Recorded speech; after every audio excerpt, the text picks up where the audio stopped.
Masechet Pesachim, résumé du Daf Samech Vav. La Gemara raconte qu'il y avait une année que Pesach est tombé Shabbat, c'est-à-dire le 14 Nissan, le jour où on faisait la Shrita du Pesach, le Korban Pesach est tombé Shabbat, donc en fait le Yom Tov de Pesach est tombé Motzei Shabbat. Et les Chachamim s'étaient posé la question, est-ce que le Pesach repousse Shabbat, c'est-à-dire est-ce que le Korban Pesach repousse Shabbat, on le fait le 14 Nissan, quand il tombe Shabbat, ou non. Les Chachamim de cette époque-là, les Nessiim, les grands du peuple, s'appelaient Bnei Betera. Et eux ne savaient pas, ça leur a échappé cette halakha, est-ce que on le fait le Pesach Shabbat ou on le fait pas Shabbat. Et ils ont annoncé celui qui connaît la halakha qui vient nous dire. On leur a dit, voilà, il y a Hillel qui vient de Bavel, il a étudié chez Shmaya et Avtalion, et il connaît la réponse.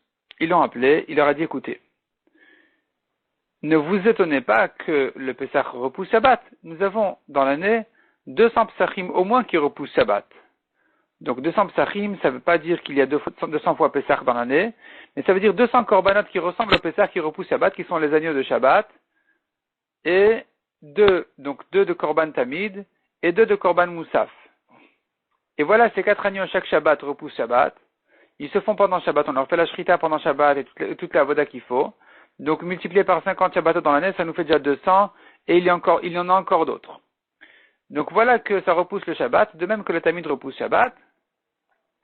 De la même manière, le Korban Pesach repousse Shabbat, par un Kalvachomer, on l'apprend. Si déjà le Tamid, pour lequel il n'y a pas de karet, si on ne le fait pas, il repousse Shabbat, alors le Pesach, pour lequel il y a un karet, si on ne le fait pas, Kalvachomer qu'on repousse Shabbat. Bnei Betera ont repoussé ce Kalvachomer en disant, non, c'est pas la preuve. Nous avons une raison de dire pour le Tamid qu'il repousse Shabbat plus que Pesach, parce que il est régulier d'abord, et ensuite c'est un Korbanola qui est fait tout entier au Mizbeach, on ne le mange pas, il n'est pas consommé, alors que le Pesach n'est pas aussi régulier, et il est consommé. Donc peut-être que lui ne repousse pas le Shabbat, ce Kalvachomer est repoussé. Il leur a dit, écoutez, de toute façon, j'ai une Xera Shabbat. J'ai une Xera Shabbat que j'ai appris de mes maîtres. Donc une Xera Shabbat, quand on l'apprend de ses maîtres, on peut la dire, mais de soi-même, on peut pas la dire. Et la Xera Shabbat, il est écrit Moado sur Pesach, il est écrit Moado sur Tamid. De même que Tamid, le Korban Tamid, donc c'est le Korban régulier qui se fait tous les jours, matin et soir, repousse le Shabbat, il se fait même pendant Shabbat. De la même manière pour le Korban Pesach, il repousse Shabbat. On apprend à propos du Korban Tamid qu'il repousse Shabbat, on apprend parce que c'est écrit clairement dans la Torah que le Korban Tamid se fait même Shabbat. Donc de cette Xera Shabbat-là, on va apprendre qu'il en est de même pour Pesach. Et donc, une fois que Hillel connaissait cette réponse et qu'il a pu instaurer cette halakha, comme quoi le Pesach repousse Shabbat, ils l'ont nommé Nassi sur eux. Bnei Betera se sont soumis à lui-même, à Hillel Azaken, à Hillel qui venait de Bavel, qui est venu leur apprendre cette halakha. Hillel a enseigné toute la journée de l'halakha de Pesach, et enfin il leur a fait la reproche en leur disant, qui est-ce qui a causé ce qui vous a causé ce tort-là que je devienne Nassi sur vous? C'est parce que c'est votre paresse que vous n'êtes pas allé étudier chez Shmaya et Avtalion, chez les deux Gdolé Ador, les deux grands de la génération, Shmaya et Avtalion. Ils lui ont posé une nouvelle question. Ils lui ont demandé, qu'est-ce qu'il en est d'un cas où quelqu'un a oublié d'amener son couteau de shrita pour faire la shrita du Pessah, il a oublié de l'amener avant Shabbat. Qu'est-ce qu'il fait pendant Shabbat? Il leur a dit, cette halakha, je l'ai entendu mais je l'ai oublié, laissons Israël faire ce qu'ils pensent, faire de eux-mêmes, réagir d'eux-mêmes. S'ils ne sont pas des prophètes, des fils de prophètes ils sont. Et donc leur réaction face à ce problème-là, elle pourra nous donner ce sera notre référence pour savoir la halakha. Le lendemain, ceux qui ont oublié leur couteau, d'amener leur couteau, comment ils l'ont amené? Eh bien, celui qui avait un agneau, il a rentré le couteau dans la laine.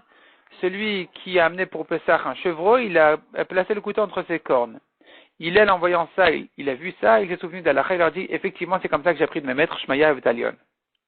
C'est comme ça qu'il faut faire. La Gemara demande, mais comment est-ce qu'on peut porter un couteau sur un agneau de Korban? Il est en train maintenant de faire un travail interdit sur un Korban. On n'a pas le droit de poser un fardeau sur un Korban. Donc ce couteau-là, on n'a pas le droit d'utiliser le Korban pour l'amener.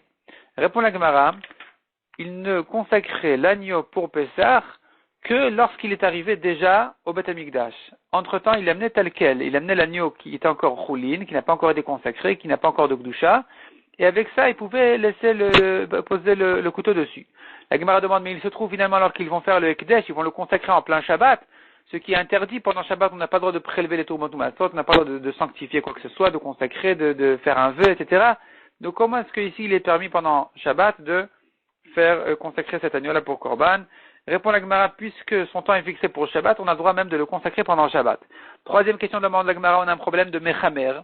Il veut dire, on n'a pas le droit pendant Shabbat de laisser sa bête porter quelque chose. On n'a pas le droit que sa bête porte quelque chose pour soi pendant Shabbat. Et donc, comment est-ce qu'il peut se permettre ici de faire marcher son agneau avec ça?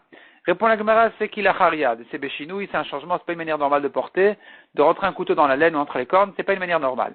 Et la Gemara conclut donc finalement. Nous avons ici un problème de mechamer béchinouille, qu'il a chariad, et c'est pour une mitzvah, la mitzvah du Pessah. Et la question qui s'était posée, c'est est-ce qu'on peut le faire ou on ne peut pas le faire? Et c'est sur ça qu'Hillel a dit, voyons ce que Israël font, ils vont certainement réagir d'eux-mêmes comme il faut.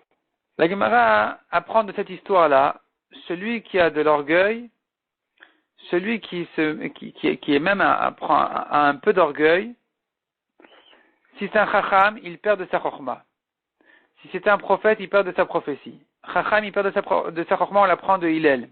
Voilà que Hillel, il a fait la reproche à Bnei Bétéran en leur disant, vous avez votre paresse a causé que je suis devenu assis sur vous. Ce petit instant d'orgueil a fait qu'il a oublié ensuite la halakha. Il a perdu de sa chorma, il a oublié la halakha de savoir est-ce qu'on a le droit de porter le couteau, de quelle manière on l'amène. Si c'est un prophète, il perd de sa nevoua, de sa prophétie, on apprend de Déborah. Déborah qui a dit dans son chant, Shirat Dvorah, qui se dit dans l'Haftara justement de cette semaine, de Parashat Beshalach, Déborah elle a dit, la prophétie a cessé en Israël jusqu'à ce que je me suis levé, moi Déborah. Je me suis levé une mère pour Israël. Et ensuite le passage dit, réveille-toi, réveille-toi Déborah, réveille-toi, réveille-toi, continue ton chant. On comprend de là qu'elle avait perdu entre-temps le roi HaKodesh, elle ne pouvait pas continuer son chant. La Gemara dit encore, celui qui se met en colère, si c'est un chacham, il perd de sa chorma, si c'est un prophète, il perd de sa prophétie. Un chacham qui perd de sa chorma, on l'apprend de Moshe Rabbeinu qui s'est mis en colère sur les soldats, il a oublié ensuite une halakha.